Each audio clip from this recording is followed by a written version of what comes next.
Hello and welcome to MotorInc First. It's time to talk about a Swedish motorcycle, the smaller one, and I believe that we've been late on this one. No, We're late as we are on usual. time. No, we are on our schedule. Later than our usual schedule. No, it's not us. We are on our schedule. Okay, the irony of the Husqvarna story, and I think it'll show up again in the View story because it is such an integral part of the storytelling now, is that they came to India in 2019. 4 months later, COVID started. Are you serious? Yeah. So the brand never took off. Hmm. We can discuss whether the 250s was the right idea later, but you started selling, COVID happened. This time they started selling the 401. And then the tire rules changed, and Bajaj could no longer put the Pirelli on the 401, so they had to put the Apollo. That drama played out. Did that delay deliveries or something like that? Whether it did or not, it delayed the Vitpilen. That's There right. was no And- test. Sorry, I know. There was no test bike to be had. So whatever the mechanism is, last time also there was an issue. This time also there's an issue. Okay. So we are not late with the Vitpilen, but the test bikes have been delayed. So this bike has been on sale. People have been buying these bikes. People have these bikes at home. But we've only got the test bike now. We're not late. KTM does not make variations, okay? They take one thing and they say, how many things can we make out of this? So they made the Duke, they made the 401. Right. They made the 250 Duke, they made the Vitpilen 250. Okay. Mechanically, there's absolutely no difference between the KTM 250 Duke and the Vitpilen 250. They are the exact same motorcycle. Nothing has been changed. Oh, wow. There is a variation in the features. How you sit, there is a variation. How it looks, there is a variation. And there is a 20,000 rupee price difference. The Husqvarna is cheaper. But underneath that, it's the same bike. The Husky family always is a bit of a mess for me to remember what is what. Svartpilen is basically the black bike. Yes. And Vitpilen is the white bike. Correct. But there used to be a difference in the configuration. Like one was the Svartpilen is more upright. Yeah.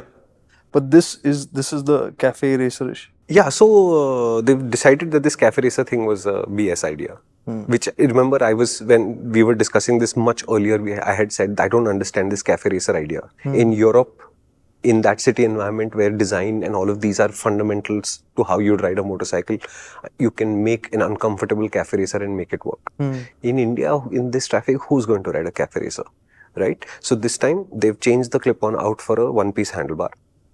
It's not as tall as the Svartpilen's handlebar, but it is taller than before. And so not as committed as it's not as committed. It's still sporty, but it's not as committed. I got into fairly heavy traffic over the 180 kilometers that I did. Never did I have a sense of this is an uncomfortably sporty riding position. It's a very well chosen riding position. Your feet don't feel so folded up. The seat is nice and the handlebar is not too low. So overall, this is a comfortable motorcycle with a sense of I'm riding something slightly sporty. Nice.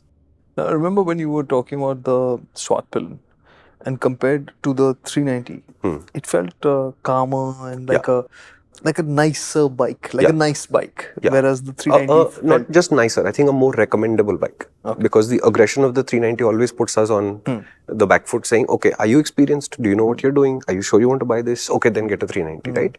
The 401 lowered that bar.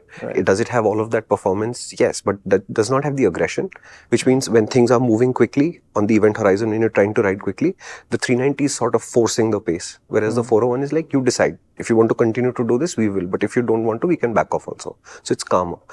I think the fundamental problem of the Vitpilen is that if you take somebody who's angry and calm them down, they become normal. But if you take somebody who's normal and calm them down, they might fall asleep. No. You know? So, no, I'm not saying it's boring. I'm not saying it's boring. But basically... Just said that it might put you to sleep. No, I'm just giving an example. It doesn't mean that the Vitpilen will put you to sleep. What I'm saying is 390 is super angry. So the 401 becoming calm was a good thing. Yeah. But the Duke 250 is the un-KTM KTM. Remember, we've gotten tired of saying that it is already such a calm. There's no such thing as a nice KTM, but there you have one. Correct. And now you calm that down further. And then suddenly you get a bike that, honestly, Kartik, I first thought, hey, this is not going. I'm doing this, but it's not going. So it is slow. No, but then I realized that it's a feeling, it's not real. You're still passing everybody and nobody's able to catch up with you. So in terms of people around you and your reference points, nothing has changed.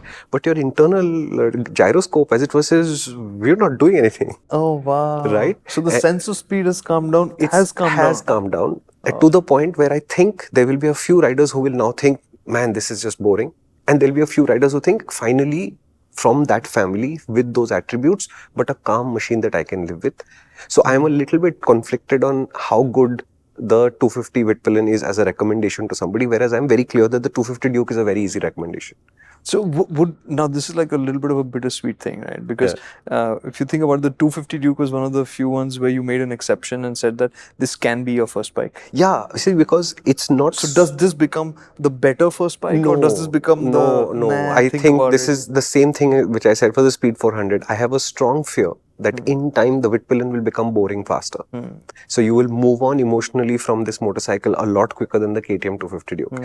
See, the thing with the Duke is the Duke doesn't hide its performance. It's just very linear. So the 250 feels natural and normal, and then at 7,000 you get a kick. The Vitpilen has the same kick. At 7,000 RPM it gets going, right? But it's all done with a sense of, really, you want to do this? It does. But there is a sense of restraint to it. And I'm not convinced that restraint on top of the Duke 250's calmness was such a good idea. So I feel like it's just a bit too calm. Some of you will like it, and some of you I think will say, okay, that's a little too much calm for me. Okay. And the other thing I noticed, which is odd and I have no explanation for it, is the Duke 250 has some single cylinder vibration which we're expecting from these. So does the Vitpilen. But at 8,000 RPM, the right foot peg on the Vitpilen vibrates quite noticeably, which the 250 I didn't notice anything of the sort. No. So this bike has a strong vibration at 8,000 RPM to the point where I think it will feel intrusive. Is it a deal breaker? Maybe not, but it is there, and I have no honest explanation why two identical motorcycles would have a completely different and noticeably different vibration. I don't know. But the right foot peg of the Vitpilen, 8,000 RPM onwards, you know where your foot is at. Okay, which reminds me, with the previous generation Huskies, quality was an issue. It didn't feel like premium motorcycles. So they genuinely didn't. I mean, in Europe, these I are priced above. No, I agree with you, and I think some of the same problems carry over, and it's actually a styling issue more than a quality issue now. Okay, so when you touch and feel these new Husqvarnas, there's no reason why you'd think this is a poor quality motorcycle. There's only one real panel gap to talk about, and which is at the top of the tank. The white panel comes and meets a black panel. Where it meets, that edge is not clear. There's a big hole in the middle. It's the only place where you can say, oh, that is terrible, right? But these motorcycles are messy motorcycles underneath the skin. There's a lot of wiring, there's a lot of electronics, the airbox is in one place and the hose travels down the side of the engine. It's messy, right? But the Duke has so much body work that a lot of this mess is not visible to you when you normally see the motorcycle. The Husqvarna is effectively wearing a one-piece bikini, man. So you see everything. So on both sides of the motorcycle, you can see the wire sneaking around and you can see that tube on the other side, and it does look a little bit messy. So if it's parked inside our office where the lights are a little bit dim, it doesn't look too bad. But you take it out into the natural light and suddenly all of that wiring catches light and you're like, whoa, that's a lot of wiring. Better finish than before? Yes. Better quality than before? Yes. But is it the quality level that you'd immediately look at the Duke and say this is good quality? Unfortunately, no. It does look messier. Okay, no, you're saying the quality has improved? Yeah. But you're still saying the quality is not as good as the Duke? It can't be, no, because all the mess is exposed. That's a different... See, imagine if your stomach... I love doing this to him. Imagine if your stomach didn't have skin. Now you'd see everything inside.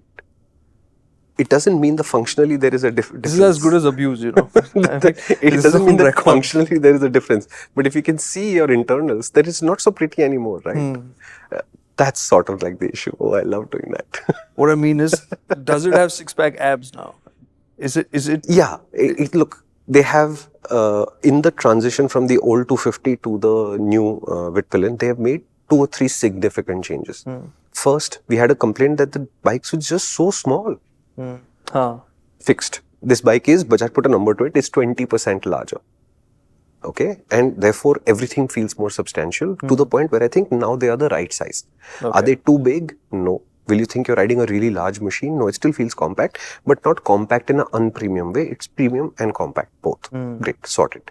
In the process, that 9.5 liter fuel tank, which is just, honestly, it's just stupid, is now 13.5 liters. And it's stupid because basically it means you'll constantly be filling up fuel. 13.5? That's a big step up. Yeah, but the Dukes get 15 liter tanks now. And remember what we said about fuel tanks getting larger. As ethanol quantities start to increase, the amount of liquid that you need to carry will increase for the same range. Fuel tanks are about to grow larger everywhere. Okay, if the 1300 GS was being prepared for ethanol properly, the Adventure would not have a 30 liter tank, it should probably have a 35 liter tank. Anyway, so 13.5 liter tank also means that you can now imagine that if you were to take a Vitpilen and have to go on a highway trip somewhere, yeah, you have the range to do it. Whereas on the 9.5 liter tank, imagine it, man, you'd run 7 liters of fuel, which is say 210 kilometers maximum, assuming you're getting a steady 30. You have to stop for gas. And then you do this again, 200 kilometers, then you have to stop for gas again. And you don't have a choice about it. You have to stop like this. Yeah.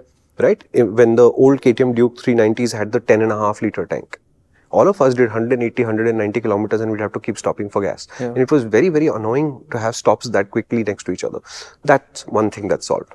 Because the bike is larger, they've used that size to create a much larger seat than before. So the seat is substantially larger. So where I like to say that the old Vitpilen, it used to feel like the pillion is your backpack. Right? No longer. It feels like there is enough space for two. It's a spacious two-person seat, no problem. 2 adults can be managed? Easily. And if you notice the seat, you will also see the aerodynamic spoiler at the back, which is Marty Hoffen's contribution to its downforce. It does nothing, but it just looks ugly. If this was my bike, that thing would be removed on day one. Is the MotoGP bike style, no? I don't know why it is so large. It makes no sense that the spoiler is that large. The grab rail is so large. Please excuse my intermixing the words. And in the process, because remember the Duke 390 platform is squished in the middle now, so you get more ground clearance and lower seat height. That's what this thing also gets. So you have reasonable ground clearance and 820 mm. And this bike is really quite narrow where your legs are when you put your feet down. So a lot of riders are actually going to think it's even lower than 820 mm in feel. That's great. Yeah. So the old Husqvarnas, the biggest problem was they were so tall. They were 840 mm seats, right? They were so tall that a lot of people said, we cannot even think about riding this. Solved. You will be able to sit on it, ride it, and the seat is comfortable to boot, which means ergonomically, it's a much, much better place. Even for taller riders? Even for taller riders, I'm 6 foot tall. Because it's all, it seems like all edges and protrusions. Yeah, but it's all over your knees. Your knees go under the protrusion, so it doesn't actually get in your way. I'm imagining that you would have to be something really tall, like 6'7", 6'8", something like that, so that you're moving back in the seat and you can't angle your knees downward where the protrusion will actually come and hit you. In that case, the bike is not the problem. In which case you should be looking at ADVs as a default anyway, because they are the largest. So to me, at 6 foot, I didn't have an issue at all. The protrusion stayed very, very nicely above my knees. When I wanted to corner it, they held my knees in place a little bit too. Nice. So I think this time they've got all of these parts of it right. And I must appreciate the white paint on this bike. It's a frost white. It looks brilliant. And they've got one clean line of fluorescent green running across it. I think it looks smashing. If I bought a Vitpilen 401, I'd want this bodywork on that bike. Yes, I know, white, black, I get it. But I really think the white color looks really, really good. There are weird details in there. Okay, so this is the... I know which one. Which one? Headlamp housing. Yeah, so the headlamp housing, this doesn't even have... Yeah, it doesn't even have DRLs this time. Like the 401 had DRLs, right? Right. This is just a plastic bezel. It's just like a thick plastic bezel. Oh. Yeah. Imagine if you bought a Samsung Galaxy watch and then let's say the watch was 35 mm or 40 mm and then they put a 5 mm bezel around it. It's weird. When you look at certain, let's say, animal babies, human babies, where the eyes are disproportionately large, it can also look cute. On the Husqvarna, I am not convinced that that bezel is adding any value. And what you said was that the headlamp is the same size as before. It's just that bezel that's extra large. Yeah, so on the 401, that bezel contains a DRL. On the 250, that LED has been removed. So you just have the low beam on the whole time as your daytime running light. Right? So there is no actual DRL on this machine. Apart from this, indicators and all of that is the same. And we did hear some chatter about the tail unit, where the old tail unit was mounted to the swing arm. So where the hugger goes, the splatter guard actually, was where the number plate was and all of that. In this, they've made a normal tail. Right. So maybe it's a little bit uglier looking than the last one, which was slightly cooler looking. But in terms of the splatter and all of that stuff, this is obviously going to be a far superior. And you've been riding it around in the rain. Yeah. So how's the tires? So on the tire front, the 250 Duke gets MRF's steel radials. Okay. This bike gets the older, remember the 390 used to get an MRF tire for a while? Yeah. The Revs FC or something it was called, I think, Zapper something. You get that tire now. Okay. So is it as good a tire as the 250 Dukes? No, but it's not a bad tire. And in the rain, I had no lack of confidence. So I had a good time riding it in the wet. It's a nice and grippy tire. There is obviously very easy upgrades from this tire if you want it, because this is the same size as all of the other KTMs. So there's a world of good tires in these sizes. So I would not stress about the tires. You're getting decent tires and you can always upgrade. Clearly, they're better than decent, right? Considering you're saying in the wet you've been riding it and I think that kind of confidence should be the baseline. So I'm not saying that this is a great tire. I'm saying this is where the baseline should be at the very minimum. Because if a tire can't give you confidence in the wet, then maybe you shouldn't be using it as an OEM tire at all. Okay. Right? And honestly, I'm going pretty quickly in the wet nowadays. There's a lot of confidence. I've had a sequence of bikes that have really good tires too. So I'm very happy. And surprisingly, the Himalayan is the slipperiest of them, and it's not too slippery either. So we're in a good place right now. I'd just like to raise the standard because we can and we should.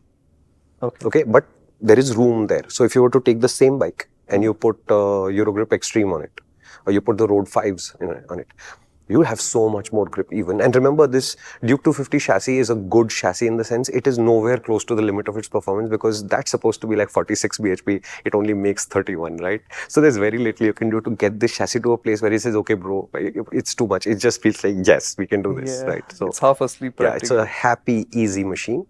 Because of the tires, the motorcycle again feels a little bit slower to turn. Not so slow that I'm going to call it lazy or whatever. It's not. It is reactive. It is responsive enough. But the Duke 250 will feel sharper. It will feel slightly more reactive. So again, the way the engine feels a little bit like, hey, chill, man. It's okay. The handling is also a little bit, hey, chill. I'm actually going to say that's a good thing, because like the 390. Yeah. With that performance, that chassis is mad. Yeah. How quick it is. It's Correct. really, and I thought the second gen was fast. Correct. The third gen is another level altogether. Yeah, and I agree. And I think that for new riders, this kind of laid back is probably a good thing. It's good. But I think the Duke has the better balance between the two 250s, where it is just sharp enough to be exciting. It is sharp enough to remain exciting for a long time, but it's not so sharp that it's going to scare a new rider immediately. It'll just, be one step ahead of the rider for a while. So you keep learning. This thing is more like it's in step with you. So it doesn't challenge you. It follows your instructions. Everything happens naturally. It's precise enough. It's friendly enough. It's nice. When this happens to the Speed 400, I reached the same conclusion. I'm not sure how long this bike will be able to keep you interested. That's my only concern with the Vitpilen. So your bigger concern is the engine part of it? No, I think it's both. And I like the fact that they're in balance with each other. But my overall feeling is that this bike is very subtle and very neutral. And very subtle and very neutral and engaging over a long time is something typically only Honda pulls off. But no other brand has really cracked that. Having lived with the bike fully, what all can you do? Can you travel on this? You could. I wouldn't buy it for travel. Okay, so if your purpose was touring, I would not buy a Vitpilen. But if you had a Vitpilen and somebody, hey, come, let's go for a trip. Yes, of course, you could. There's no crisis. There's enough space. 2-up and luggage is going to be pretty tight. But if you're riding 2-up, have a small amount of luggage, there's enough space. It has enough performance to manage the highway, no stress. At worst, you'll be one gear down going up a slope because the engine feels that kind of laid back and you want to be above 7,000 RPM all the time. Outside of that, no real challenge. If touring is your intent, if the 250 is what you want, the Duke 250 will still make the better tourer because the riding position is a little more amenable to that kind of activity. Okay. But the Duke seat is a little bit more compact than the Vitpilen seat. So again, pillion will fit. Pillion and luggage, you will have more challenges on the Duke than on this. Okay. But the Duke has a more normal sized and normal shaped tank, which means when you put a tank bag, the Duke will take it easier than the Husqvarna because the weird tank shape, the tank bag may not fit quite easily. Okay. And in terms of suspension, the Duke had got to step up as well. Same here. Okay. I think you should remember it's trying to be a sporty bike more than it's trying to be a comfortable bike, but it's got a good balance. So it manages moderately bad roads quite well. Over bumpy roads, it's not too bad. No, I didn't quite get that. You're saying the Husky is trying to be sportier than the Duke? No. I'm saying both of these bikes, they aim to be more sporty than they want to be comfortable. Okay. They are reasonably comfortable, but the intent is to remain sporty.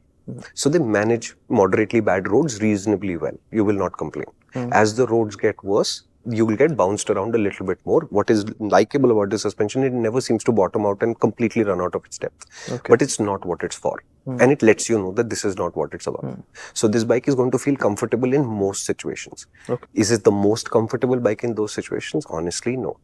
Okay. Like if you take a Maverick, which is a similar, which is actually, which is a little bit less in price than this. The 440 is less expensive than the Vitpilen 250. The Maverick will make this thing look like silly on comfort. This got that much of a step up, right? Oh, really? And that is actually the elephant in the room. The elephant in the room is that the Vitpilen 250 is 2.2 lakh rupees ex-showroom. And then you pay another 20,000 rupees to get the KTM 250 Duke. But at these prices today, you can buy at least 3 400cc motorcycles. That is a challenge. That's Yeah. And if you remember the NS400Z, which is what, 10,000, 15,000 rupees less than this motorcycle? No, it's more. It's 25,000 rupees less than this motorcycle, right? It's 185. Wow. This is 219. And the Z, I think the Z is there because there should be another variant of the Pulsar. Now, what if that variant sits even below the Pulsar NS400Z? So let's say Bajaj takes away some equipment from this bike in some way, whatever. They drop the Z, it just becomes NS400. Yeah, let's say gets it's rid just of the a few NS400. There is no Z anymore, and it removes some features, and the price falls another 10,000 rupees. Now this Vitpilen pricing, the Duke pricing just looks outrageous. So the big elephant in the room actually is, why would you buy the Vitpilen 250? It has good qualities, no doubt about it. But why would you buy I mean, one? they haven't changed that much, but everything around them has changed so much. Yeah, see, I think what has happened is This that literally like they've got squeezed in from both sides. because we are clearly seeing that the market has a 125cc position which is valuable. There is a 150, 160 position which is clearly valuable. There doesn't seem to be a logical reason to stick with 250s. Until the government produces a license law that says for the first 2 years you cannot ride anything larger than a 250cc motorcycle. Because now there is a crossover in the pricing between the 250s and the 400s. And the 400s is a very lucrative and very powerful and very rapidly expanding. So how much is the Maverick? Maverick starts at just under 2 lakh rupees. And the middle variant which we recommend is I think 205 or 210. Which is 10,000 rupees less than the Vitpilen 250. Okay. And that's a motorcycle that you liked, except for... Yeah, it's a very comfortable, peaceful, chilled out motorcycle, just like the Vitpilen is. It's just that Vitpilen's design is very obviously what it's about. And the Maverick's design is a little bit confused. But between the two motorcycles, the Maverick does more. That's what I'm saying. This new class of 400s actually is a spanner in the works for everybody else, because there's some really good machines. And even the machines that we are saying, okay, it's not all good. Even then, there are very, very clear areas where they have strong strengths. Right? So this 250cc class, I think it's a big question mark. The Duke 250, 2.4 lakh rupees is just under the Harley Davidson 440. And at that point, it is sitting at literally the upper middle of the 400cc class motorcycles. Oh, that's tough. Yeah. So overall picture is, I enjoyed riding the bike. Is it going to generate as strong feelings that we normally expect from the KTM India kind of machines? No, honestly, it does not. That's a pro and that's a con both. I know that this is because we've likened it to the 250 Duke, and which is why a lot of the questions become like almost like, is it, you don't really need to talk about it. But we spoke about touring. But it's also presumably just as friendly for the city. Yeah. I mean, easy. It's all easy, of that is easy, fantastic quick shifter. You will not struggle at all, and it's really peaceful through the city. Does it have ride modes or anything like that? No, nothing. There's no electronics on this. Nothing on this. Does it even have Bluetooth? I don't think it has Bluetooth. Okay. It's basic. In fact, the LCD cluster, it's the same size as the TFT screen. You remember from the Husqvarna 401? Yeah. It's the same size. But it displays almost no information at all. So the left half of the screen has a very clean looking display.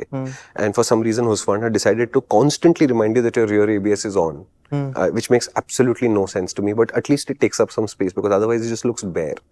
And on the right side is the same dot matrix display from the NS400Z. Now with Husqvarna, the logo shows up when you boot up the bike and whatever. And it just looks like, whoa, so much space, and they're doing nothing with it. Negative space is good. Yeah, and it's just like, wow, so much negative space, right? And the same menu system is here. So you'd use the shortcut and then you're back in the menus and you have to go all the way back out to the home. All of those quirks, because I think it's the same menu system that's been deployed across multiple machines. All of those quirks are also on the Vitpilen 250. Okay. So functionality wise, it's all okay. There's no real crisis on any point. Whether it's city, highway, taller riders, newer riders. I have only the one thing that I want you to be careful about when you take a test ride is the fact that this is an extremely laid back feeling machine. And if you like that, you're going to enjoy the Vitpilen 250. If you go in there expecting it's 31 bhp, it's 250cc, it should be fast, then you'll feel like you have to work for the performance to come to you, which is not the case with the Duke 250. And remember, they're in the same showroom. So if you want to make sure this is true, take the test rides back to back if you can. This sounds like a particularly sweet bike to me, because we both had our differences. Like the easiest example on this is the J series, right? Yeah. For him, naturally, it's the Meteor Correct. that Shumi likes. It's slightly more peppy. It's a little bit more aggressive. Like it wants you to go faster. Yeah. Whereas for me, the natural motorcycle is the classic. Yeah. I love how it is, how Yeah. laid back it is. It feels sweet. It's like, there are moments that stay with you for just the chill of it. Yeah, but And, you have to know, Karthik, I got no chill, as the youngsters like to say. So No, I'm just setting context that it might sound like it's a little dull and boring right now, but I also know from our discussions that this might be down to your preferences, and so yeah, 100% you down to should your preference. 100% Yeah, check it out. 100% down to your preferences. Please go test ride this motorcycle. I just want to set your expectation. Don't expect a lively, jumpy, exciting motorcycle. That it is not. It is a very powerfully calm, peaceful, stable, enjoyable, pleasant motorcycle. He's like he's selling it to me. Make sure that you're going for these qualities, then the Vitpilen will work. If you go there thinking 31 bhp bro, then sorry, it's not going to happen. In some ways, I also feel like KTM India doesn't take Husqvarna seriously enough. It's not just the pricing and the decontenting, it's also the fact that first time around they said, we're making the 401 and the 250, we'll only sell the 250 in India. Right? In 2019. correct. Right? Now they're saying, we're going to sell you the Svartpilen 401 and the Vitpilen 250. But we'll decide on the Svartpilen 250 and the Vitpilen 401 if these two models succeed. Which means that you're already on the back foot. And you're saying, I'm making all four here, but I will only sell you two of these. Until I see a result, then I will bring the other two. If they are not going to push the Husqvarna brand, who's going to push it? As it is, it's a difficult brand to push. Remember what we said on the 401 Svartpilen. Naam hi nahi logon ko samajh mein aata. Correct. Then there was the question of where will you buy one? Uske beech mein COVID came and interrupted the flow of the brand's messaging and talk. So that work has not happened. In a way, though, I think it's good because those bikes were never, I think, the wrong bikes to introduce the brand. Agreed. I'm just saying the brand building itself hasn't fully happened yet. Yeah. And again, you're back to square one where you're saying Europe will get 4 of these bikes manufactured in India, but India will get only 2 of those because, hey, we are not sure what's going to happen next. If Husqvarna is not sure what's going to happen next, how can the customer be sure what happens next? There's a very interesting thing in this, that when you think about, let's say, within the KTM family, you think about the adventure, you know immediately what the backdrop is. Yeah. You think about the Duke, you know immediately what the backdrop is. Same way, if you apply to the Huskies, Yeah. I don't know what the backdrop really is for no, these bikes. yeah, you're right. The messaging is incomplete. People And do this not. picture has to be painted by them. Yes, people are not sure what this brand is about. People are not sure where it is coming from. People are not sure what it is supposed to represent to them, what the image of and the promise of the qualities, the traits, the personality of this brand is. And until they are sure, setting context for each of these motorcycles is very difficult to do. The desire has to be built. Yeah, and some of this function over form thing needs to happen now because this brand seems to be a lot of form over function. On the 401, they put the spoke wheels. Right. But that's a functional deficit because you didn't give me tubeless rims with it. Because your logic is that tubeless rims डालेंगे तो KTM 390 के price पे पहुंचेगा. Yes, but why would I live with a tube? And remember, we keep talking about how punctures are more annoying to fix on tube tires. The real problem is they deflate instantly, so there's a safety issue there. Tubeless tires are safer. You should be aiming for them by default today. There's no reason why you should be buying something with tubes. This is also true for the Himalayan. This is why I'm upset with the Himalayan. Right? So I'm saying from these perspectives, Husqvarna's design first idea is a way to disrupt the market, yes. But if your form is creating functional deficit, then you need to rethink this a little bit. So that's the whole story of the Vitpilen. I literally have nothing more left to say. And we'll do a view story. We'll have the FAQs that will complete whatever's missing from this picture, service, warranty, whatever. Okay. For summary, I think doable. We are over the 30 minutes. You have 4 lines. Come on, let's do the quickest summary ever. The Husqvarna Vitpilen is the white Husqvarna.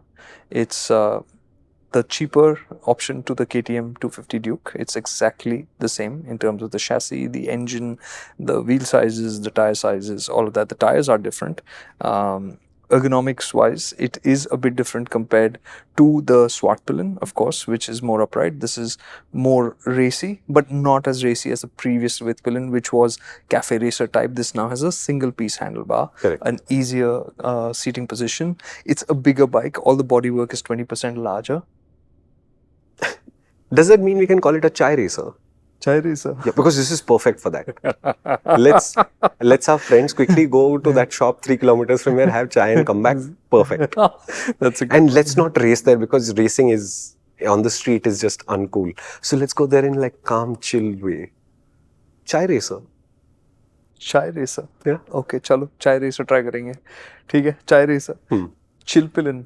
Chill Pillen. Yeah, Chill Pillen. That's a You want to great do that again? coinage. That was your line. Oh, this mine is it? Oh, okay, sorry. Last But it's a great coinage. It's exactly what the Vitpilen is. It should be called the Chill Pillen 250. Chill Pillen 250. Yeah. Perfect for the chai time. Yeah. Okay.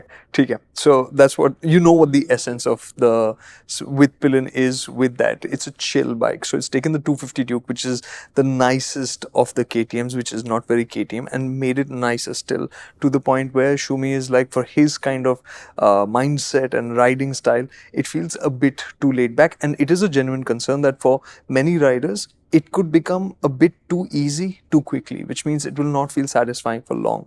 Yeah. But at the same time, it's a vibe. You should ride it and decide whether it works for you or not. Correct. And it's cheaper than the 250 Duke, which is nice. In terms of practicality, it's not worse off, except for the slightly more aggressive seating position. Shumi said the seat is long, so even for a pillion, it's good. And in that sense, it has a slight advantage over the 250 because you've got a bit more room there compared to the KTM. So to travel with, it will be better, and in terms of how it works on the highway, it'll be fine. You can, it's not the bike you'll get to go traveling with on a regular basis, but you can travel with it. So all the niceness of the 250 Duke is in place. It's got a bit more stylishness. He liked that white finish on the bike with the neon fluo accents on it, which are nicely done. The strange bit is that headlamp surround, which is a bit too chunky. It doesn't get the LED DRL treatment of the 401. Not at all, no. Which is why it looks a bit awkward. And yeah, it sounds like a sweet bike. Yeah, it is. It is. No two ways about it. It's just they've taken a sweet bike and made it calmer. And to me, that's a dicey thing. You might love it and you may not.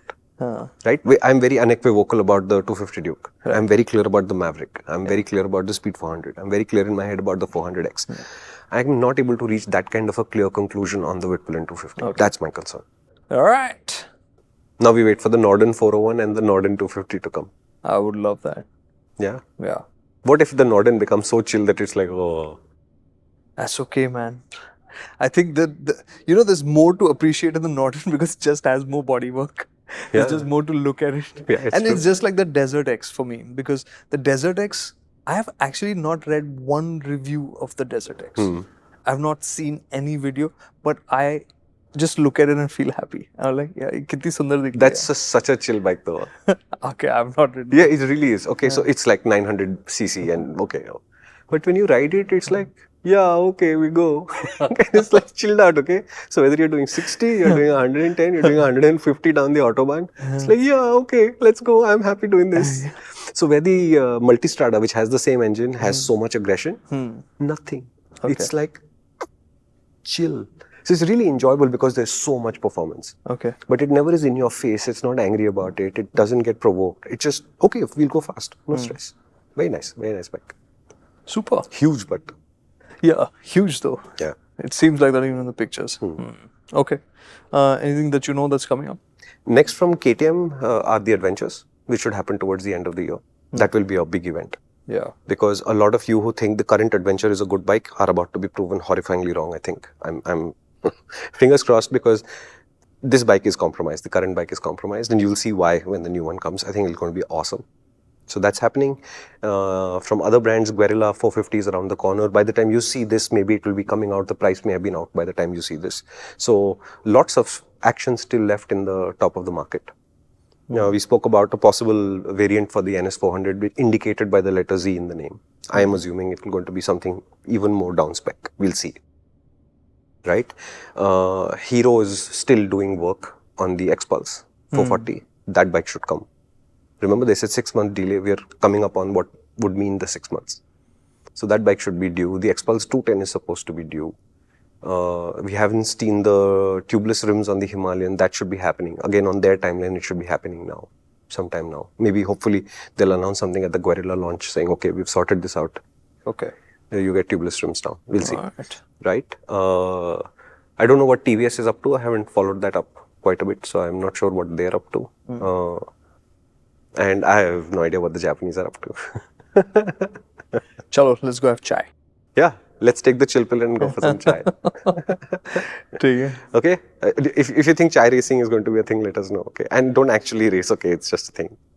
So if there's anything we've left out that you'd like to discuss further, please do leave us a comment. This is what we wanted to discuss about the Vitpilen 250. View story will come later, where we'll have lived with the bike a little bit longer and the opinions will be a lot clearer and a lot more confident because we've just spent more miles doing that. FAQ series will help clear any confusions that are left. These podcasts also go out on Spotify, Apple, Amazon. They used to go on Google, which has now been replaced. So we are also on YouTube Music if you'd like to see it there. Thank you so much for watching.